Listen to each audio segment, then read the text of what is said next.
안녕하세요. 배대근 목사입니다. 오늘은 배대근 목사와 함께하는 재미있는 성경 표현 탐구 제 9번째 시간을 가지겠습니다.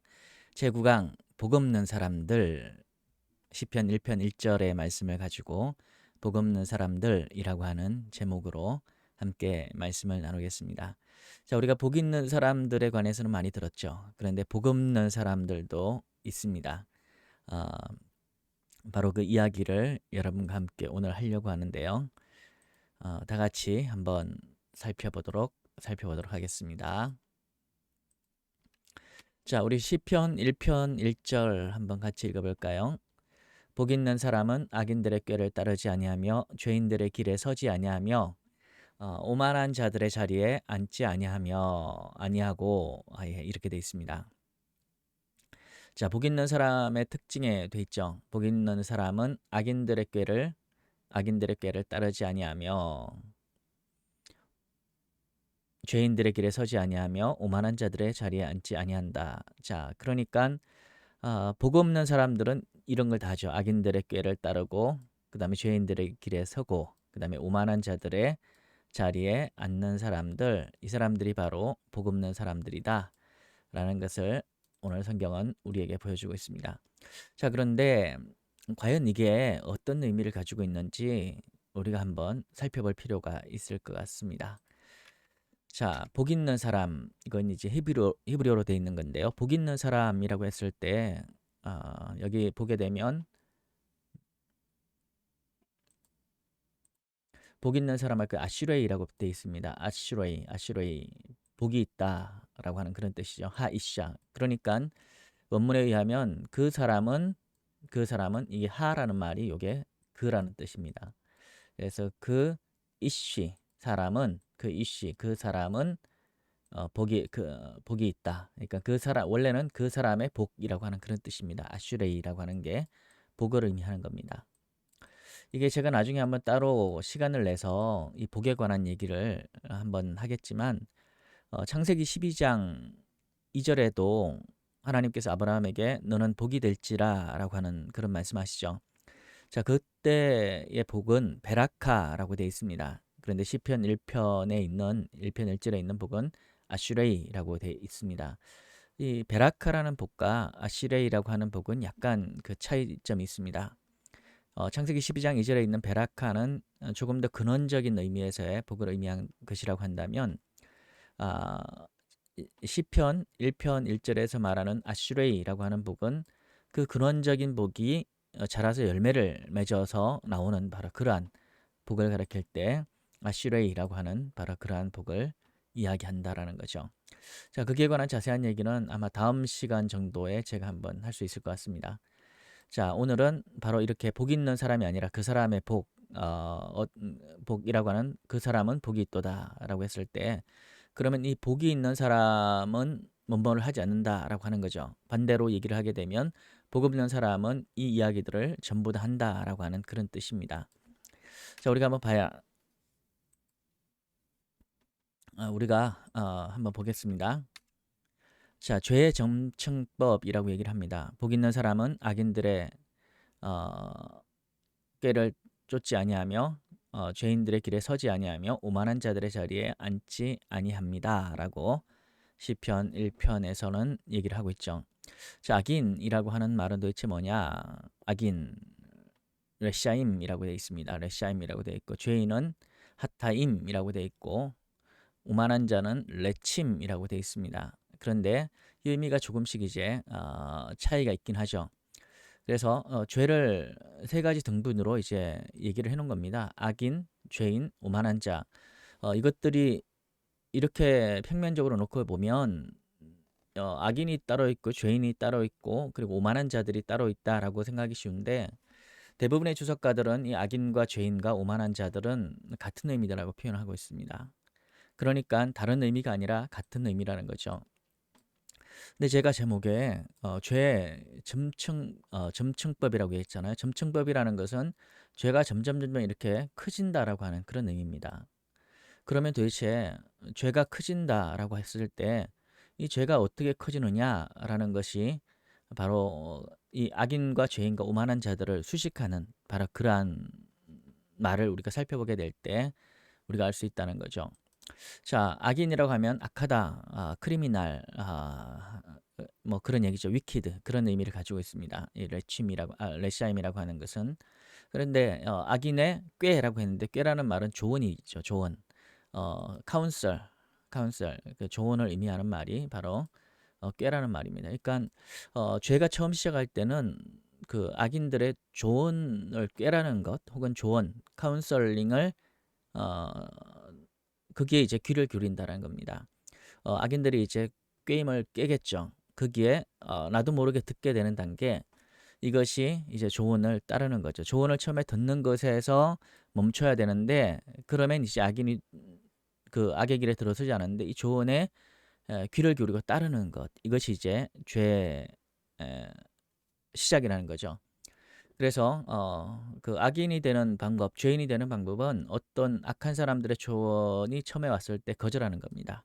거부하는 겁니다. 그런데 그 거부하지 않고 이 조언을 따르는 것, 이것이 죄의 시작이다라는 거죠. 요게 조금 더 발전하게 되면 핫타임, 죄인이라고 표현했는데 이 죄인이라는 말은 이제 표적을 빗맞추는 사람들이라고 하는 그런 뜻입니다.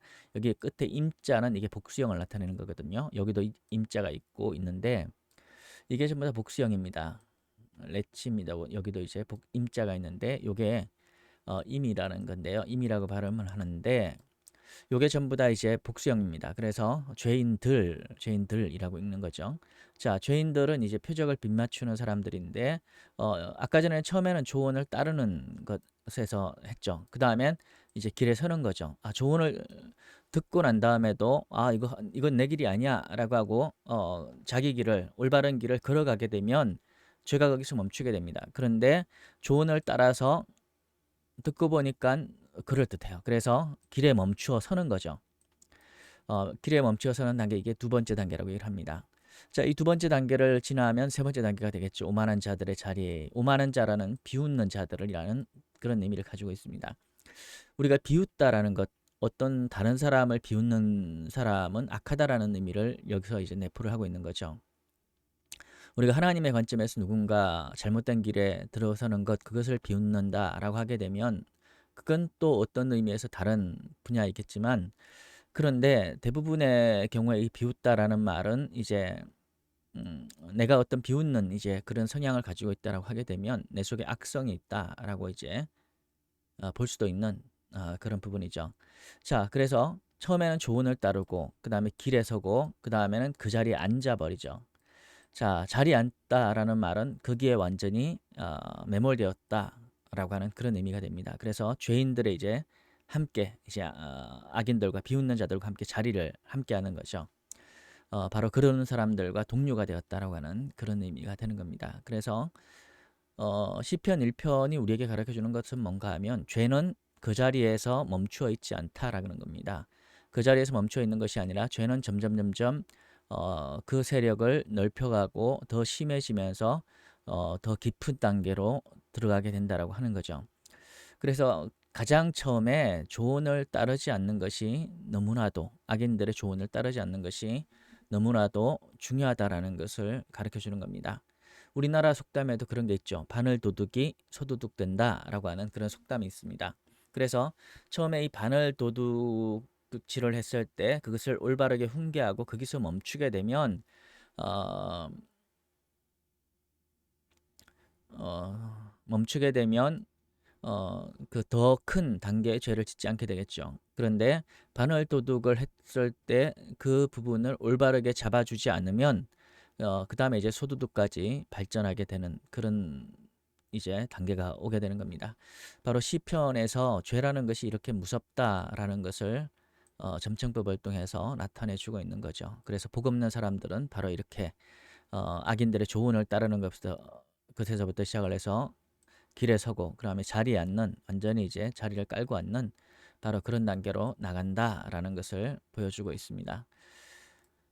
자, 그러면 우리가 과연 죄를 막을 수 있을 것이냐, 이런 것들, 마음속에 들어오는 이 죄들, 나는 그렇게 하고 싶지 않은데 내 마음속에 스쳐가는 죄들이라는 것이 존재하잖아요. 어떻게 할 것이냐라고 하는 겁니다. 마르틴 루터가 우리에게 좋은 말을 가르쳐 주고 있습니다. 새가 머리 위를 지나가는 것을 막을 수는 없다. 그러나 머리 위에 집을 짓는 것은 막을 수 있다. 나쁜 생각이란 마치 머리 위를 스치는 새와 같아서 막아낼 도리가 없다. 그러나 그 나쁜 생각이 머리 한가운데 자리를 털고 들어앉지 못하게 막을 힘은 누구에게나 있다. 하나님이 우리에게 자유의지를 주셨고 자유의지를 주셨다라는 말은 우리가 그러한 것들, 최소한 이 나쁜 생각이 우리 머리 위를 지나가는 것을 우리가 어떻게 막겠습니까? 순간순간 나쁜 생각을 우리는 누구나 다 할 수 있죠. 목사인 저도 틀림없이 그럴 때가 많습니다. 자, 그러나 머리 위에 집을 짓는 것은 막을 수가 있죠. 나쁜 생각이란 마치 머리 위를 스치는 새와 같아서 막아낼 도리가 없지만, 그러나 그 나쁜 생각이 머리 한가운데 자리를 틀고 들어앉지 못하게 막을 힘은 누구에게나 있습니다. 그래서 우리가 정말 신실하게 하나님을 바라보면서 우리가 경건 생활을 유지하게 될 때 바로 이렇게 새가 머리 위에 집을 짓지 않게 할 수가 있습니다. 그래서 우리가 그 오만한 자의 자리까지, 죄의 깊은 단계까지 가지 않게 되는 방법을 바로 루터 선생님이 우리에게 얘기해 주고 있는 거죠. 우리 안에는 그런 힘이 있습니다. 하나님이 우리에게 그런 힘을 주셨고, 우리가 정말 주님을 의지하고 서게 되면 그러한 길로 가는, 바로 그러한 길을 막을 수 있습니다. 그렇게 살아가시는 우리 귀한 성도님들 되시기를 바랍니다. 우리 잠깐 기도할까요? 예, 할렐루야. 하나님 아버지 감사합니다. 주님, 우리는 자주 죄의 유혹에 빠집니다. 그러나 우리가 그 죄의 조언을 따르지 아니하고 그 길을 서지 아니하고 그리고 그 자리에 앉지 아니하는 바로 그러한 삶을 살면서 늘 여호와의 율법을 묵상하면서, 그래서 하나님만 바라보는 삶을 살아갈 수 있도록 주님 도와주시옵소서. 우리는 연약합니다. 우리에게 자유를 주셨지만, 우리에게 자유의지를 주셨지만, 아버지 하나님, 우리가 그 자유의지를 잘 발현하지 못할 때가 너무나 많고 유혹에 빠질 때도 많습니다. 주님, 우리를 지켜주시고 이 방송을 듣고 있는 모든 이들도 주님께서 지켜주시고 보호하여 주시옵소서. 이들을 축복합니다. 예수님 이름으로 감사하며 기도합니다. 아멘.